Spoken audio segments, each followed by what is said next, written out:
Hi everyone, this is Javier with the Geeks. Welcome back. We recorded a 9-session series to help you get in and get ahead in government. It's all about writing some solid resumes.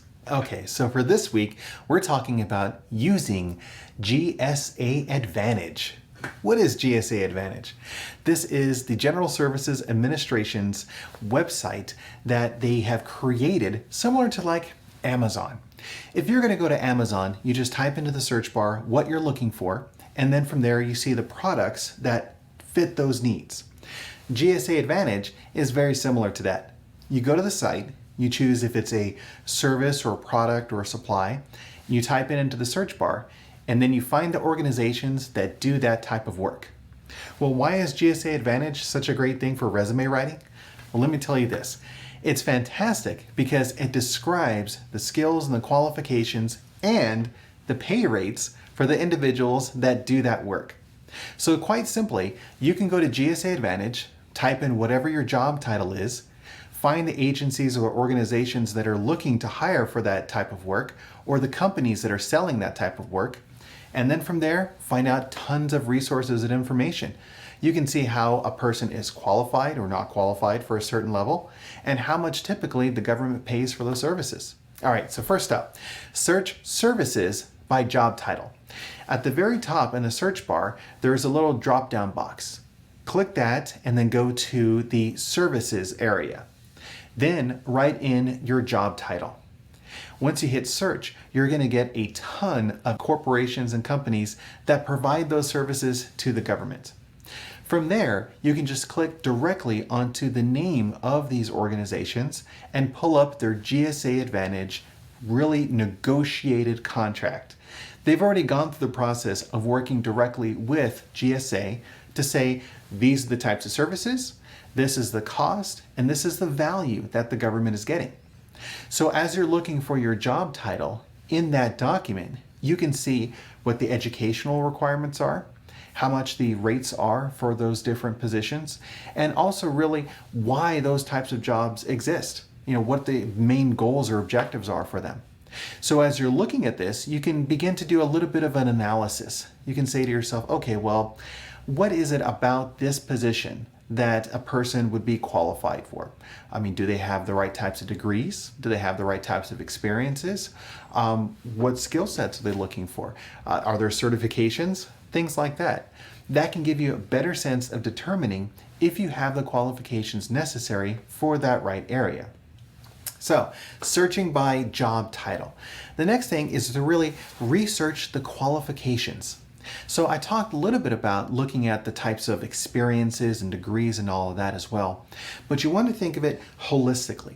What are the qualifications that an individual should have in order to do that type of work for the agency or the organization? So if you're looking at job announcements and you see what the duties are, and then you look at GSA Advantage and you see what the capabilities are that are described, ask yourself, okay, this individual gets paid this much money, has these experiences, and can do these things. You can ask yourselves quite reasonably, are those the qualifications that match here? And if you think, yeah, they are. I have the skills to do all of this work here, and I have all of the experiences that are required over here, so why wouldn't you be qualified for the position? It also helps you as you're writing your resume to write to those criteria or those areas. So yes, of course, you're writing to the job duties, but you're also writing to the qualifications in the GSA Advantage documents. This helps demonstrate that you have all of the qualifications necessary. Because if government is using the job announcements to say, this is what we're looking for, and they've already negotiated with GSA and all of the other companies that are going to be providing the services to government, and those match up as well, if you have that, then you have a good expectation to know that you're going to be referred for that position or that you're demonstrating the qualifications. The other thing then is if you look at that and you realize for yourself, okay, so I have those experiences, I tried to put them on my resume, but I'm not getting referred or I'm not being called for interviews, then you might want to take a step back and think to yourself, okay, am I writing to them appropriately? What am I missing? What are some of the things that I could do better? You know, a lot of times as I'm working with clients, they'll tell me certain things like, oh gosh, I can't tell you how many jobs I've applied for, but I never hear back. Or how many interviews I've been on, but unfortunately I never get called in for the second interview, or I never actually get offered the job.